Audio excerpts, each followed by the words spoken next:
Students, today we shall discuss the process of law making in India after 1858. First one, Indian Council Act of 1861, 1861 ಭಾರತದ council ಕಾಯ್ದೆ. This is an important act which came in effect after 1858. 1857 ನಂತರ ಜಾರಿಗೆ ಬಂದಂಥ ಮೊದಲ ಪ್ರಮುಖ ಕಾಯ್ದೆ ಇದು. With this act, the Indians were allowed to participate in the process of creating laws. See, this point is very important. In the first time, Indians allowed to participate in making laws in India. ಭಾರತದಲ್ಲಿ ಕಾನೂನು ಪ್ರಕ್ರಿಯೆಯನ್ನು ಮಾಡುವುದರಲ್ಲಿ ಭಾರತೀಯರಿಗೆ ಅವಕಾಶವನ್ನು ಕಲ್ಪಿಸಿಕೊಟ್ಟಂತಹ ಮೊದಲ ಕಾಯ್ದೆ ಇದು. ಇವತ್ತು ನಾವು ಪ್ರಜಾಪ್ರಭುತ್ವ ಜನಾಭಿಪ್ರಾಯ ಅಂತ ಏನು ಹೇಳ್ತೇವೋ, ಈ ಪ್ರಜಾಪ್ರಭುತ್ವ ವ್ಯವಸ್ಥೆಯಲ್ಲಿ ಜನರ ಪಾಲುದಾರಿಕೆ ಬಹಳ ಮುಖ್ಯ. ಈ ಪಾಲುದಾರಿಕೆಯನ್ನು ಮೊದಲು ಮಾಡಿಕೊಟ್ಟಂಥದ್ದು 1861 act.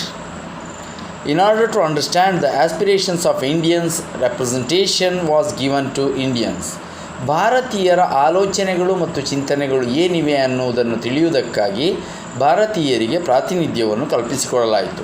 This is called as policy of assertion. ಇದನ್ನು policy of assertion, make it a point, policy of assertion.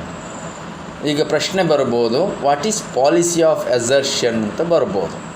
The law which made an opportunity to join Indians to make laws is called policy of assertion ಅನ್ನೋದು ಅದರ ಉತ್ತರ ಆಗಿರ್ತದೆ. The following are the important features of this act. First one, Indians were nominated to the Council of Viceroy as non-official members. ವೈಸರಾಯಿಯ ಆಡಳಿತ ಸಮಿತಿಗೆ ಭಾರತೀಯರನ್ನು ಅನೌಪಚಾರಿಕ ಸದಸ್ಯರನ್ನಾಗಿ ನೇಮಿಸಲಾಯಿತು. ಇದುವರೆಗೆ ಬ್ರಿಟಿಷರು ಮಾತ್ರ ಈ ಕೌನ್ಸಿಲ್ನಲ್ಲಿ ಇದ್ದರು. ಈಗ ಮೊದಲ ಬಾರಿಗೆ ಭಾರತೀಯರನ್ನು ಅದಕ್ಕೆ ನೇಮಿಸಲಾಯಿತು, ವೈಸರಾಯಿಯ ಆಡಳಿತ ಮಂಡಳಿಗೆ. Second one is, viceroy was authorised to proclaim ordinance in case of emergency. ನೋಡಿ, ಇವತ್ತು ನೀವು ಹೇಳೋದು ಕೇಳಿರ್ಬೋದು, ಎಮರ್ಜೆನ್ಸಿ ಅಂತ ಹೇಳೋದನ್ನು ಕೇಳಿರ್ಬೋದು. ತುರ್ತು ಪರಿಸ್ಥಿತಿ ಅನ್ನುವಂಥದ್ದು ನಮ್ಮದು 1970 ದಶಕದಲ್ಲಿ ಬಂದಿತ್ತು. ಎಮರ್ಜೆನ್ಸಿ ಅಂತ ಹೇಳ್ತಾರೆ ಅದು. ಈ ಎಮರ್ಜೆನ್ಸಿಯನ್ನು ಹಾಕುವುದಕ್ಕೆ ಅಧಿಕಾರವನ್ನು ಮಾಡಿಕೊಟ್ಟಂತಹ ಕಾಯ್ದೆ ಇದು. ಈ ಕಾಯ್ದೆಯನ್ನು ಆಮೇಲೆ ಭಾರತ ಸಂವಿಧಾನದಲ್ಲಿ ಕೂಡ ಪರಿಗಣಿಸಲಾಯಿತು.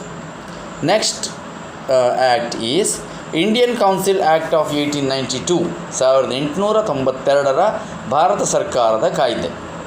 This act is Constitution of Indian Council Act of 1861. This is the continuation of the constitutional process of India.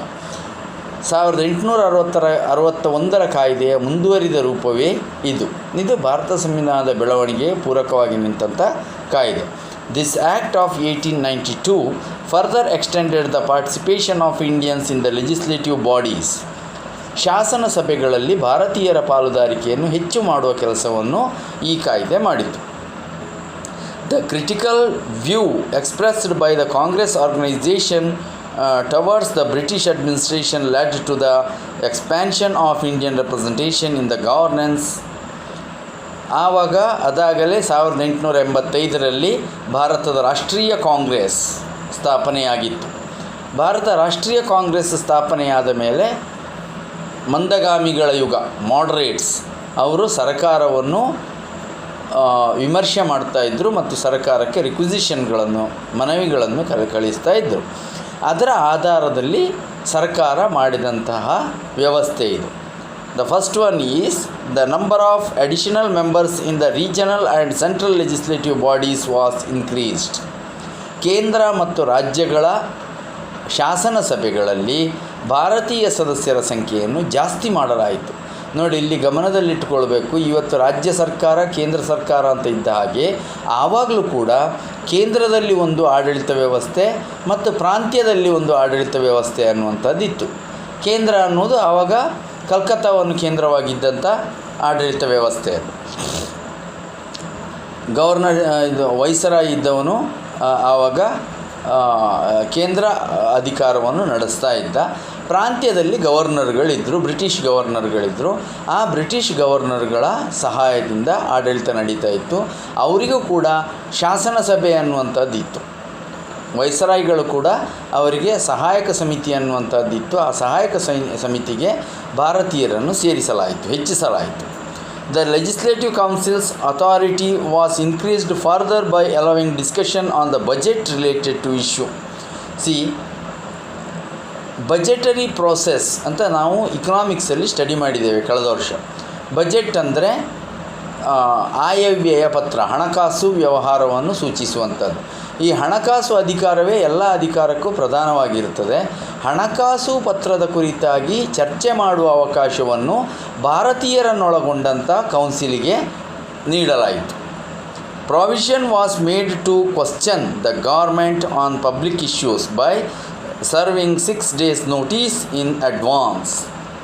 ನೋಡಿ, ಇದುವರೆಗೆ ಅವಕಾಶ ಇರಲಿಲ್ಲ. This is the democratic process. ಸರಕಾರದ ನಿರ್ಧಾರಗಳ ಬಗ್ಗೆ ಪ್ರಶ್ನೆ ಮಾಡುವ ಅವಕಾಶವನ್ನು ಈ ಕಾಯ್ದೆಯು ಮಾಡಿಕೊಟ್ಟಿತು. ಅಂದರೆ ಸರ್ಕಾರ ಒಂದು ನಿರ್ಧಾರವನ್ನು ತೆಗೆದುಕೊಂಡಾಗ ಈ ನಿರ್ಧಾರವನ್ನು ನಾನು ಪ್ರಶ್ನೆ ಮಾಡ್ತೇನೆ, ಇದರಲ್ಲಿ ಏನೋ ತಪ್ಪುಗಳಿವೆ ಅನ್ನುವುದನ್ನು 6 ದಿವಸಕ್ಕೆ ಮೊದಲಾಗಿ ಸರ್ಕಾರಕ್ಕೆ ನೋಟಿಸ್ ಕೊಡಬೇಕಾಗಿತ್ತು.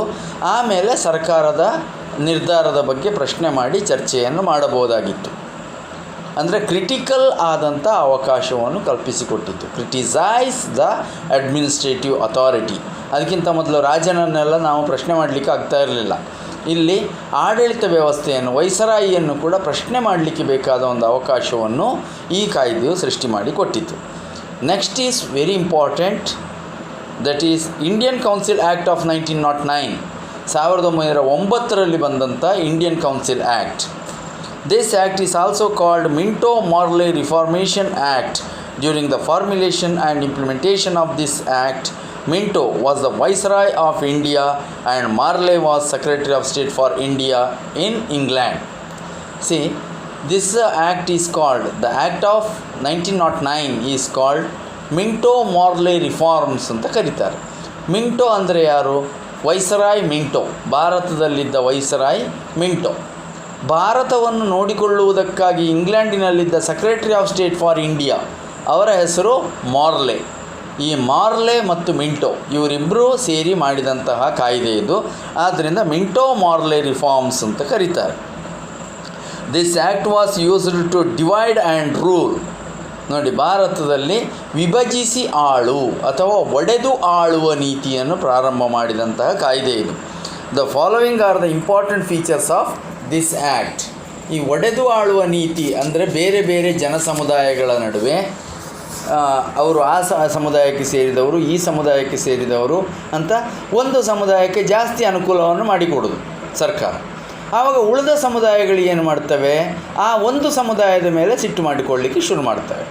ಆವಾಗ ಸರ್ಕಾರ ಅದಕ್ಕೆ ಬೇಕಾದ ಹಾಗೆ ಆಡಳಿತವನ್ನು ಮಾಡ್ಕೊಳ್ತಾ ಹೋಗಲಿಕ್ಕಾಗ್ತದೆ. ಇವನ ಮೇಲೆ ಅವನನ್ನು ಎತ್ತಿಕಟ್ಟುವುದು, ಅವನ ಮೇಲೆ ಇವನನ್ನು ಎತ್ತಿಕಟ್ಟುವುದು ಮಾಡಲಿಕ್ಕಾಗ್ತದೆ. ಈ ಪದ್ಧತಿಯನ್ನು ಜಾರಿಗೆ ತಂದಂತಹ ಕಾಯ್ದೆ ಇದು. The total number of central legislative council member was increased to 60 from 16. ಕೇಂದ್ರ ಅಂದರೆ ವೈಸರಾಯಿಯ ಆಡಳಿತ ಸಮಿತಿಯ ಸದಸ್ಯರ ಸಂಖ್ಯೆಯನ್ನು 16ರಿಂದ 60ಕ್ಕೆ ಏರಿಸಲಾಯಿತು. ದೊಡ್ಡ ಪ್ರಮಾಣದಲ್ಲಿ ಭಾರತೀಯರಿಗೆ ಶಾಸನ ಸಭೆಗೆ ಪ್ರವೇಶಿಸಲಿಕ್ಕೆ ಅವಕಾಶವಾಯಿತು. The number of regional council members was also increased. ಪ್ರಾಂತ್ಯದಲ್ಲಿದ್ದಂಥ ಶಾಸನ ಸಭೆಯ ಸದಸ್ಯರ ಸಂಖ್ಯೆಯನ್ನು ಜಾಸ್ತಿ ಮಾಡಲಾಯಿತು. Representation of regional council was allowed through election for the first time. ಚುನಾವಣೆಯ ಮುಖಾಂತರ ಪ್ರಾಂತೀಯ ಶಾಸನ ಸಭೆಗೆ ತಮ್ಮ ಪ್ರತಿನಿಧಿಗಳನ್ನು ಆಯ್ಕೆ ಮಾಡುವ ಅವಕಾಶವನ್ನು ಜನರಿಗೆ ಮೊದಲ ಬಾರಿಗೆ ಕೊಡಲಾಯಿತು. In order to provide separate representation for Muslims, separate electoral college was created. ಮುಸ್ಲಿಮರಿಗೆ ಪ್ರತ್ಯೇಕ ಪ್ರಾತಿನಿಧ್ಯವನ್ನು ಕಲ್ಪಿಸಿಕೊಡುವುದಕ್ಕಾಗಿ ಮುಸ್ಲಿಮರನ್ನು ಆಯ್ಕೆ ಮಾಡುವ ಮಂಡಳಿಯನ್ನು ಮಾಡಲಾಯಿತು. ಇದು ನೋಡಿ, ಇದು ವಿಭಜಿಸಿ ಆಳುವ ನೀತಿ. ಹಿಂದೂ ಮತ್ತು ಮುಸ್ಲಿಮರನ್ನು ಪ್ರತ್ಯೇಕಿಸಿದಂತಹ ಕಾಯ್ದೆ ಇದು. 1909 Minto Morley reforms. This is enough for today. ಇವತ್ತಿಗೆ ಇಷ್ಟು ಸಾಕು. Take question. How can you say Minto Morley reforms started the policy of divide and rule? Minto Morley ಸುಧಾರಣೆಗಳು ಒಡೆದು ಆಳುವ ನೀತಿಯನ್ನು ಜಾರಿಗೆ ತಂದವು ಎಂದು ಹೇಗೆ ಹೇಳುವಿರಿ? First question. Second question, what are the conditions of Indian council act of 1892, 1892 ಭಾರತದ ಕೌನ್ಸಿಲ್ ಕಾಯ್ದೆಯ ನಿಯಮಗಳೇನು? ಓಕೆ, ಬಾಯ್.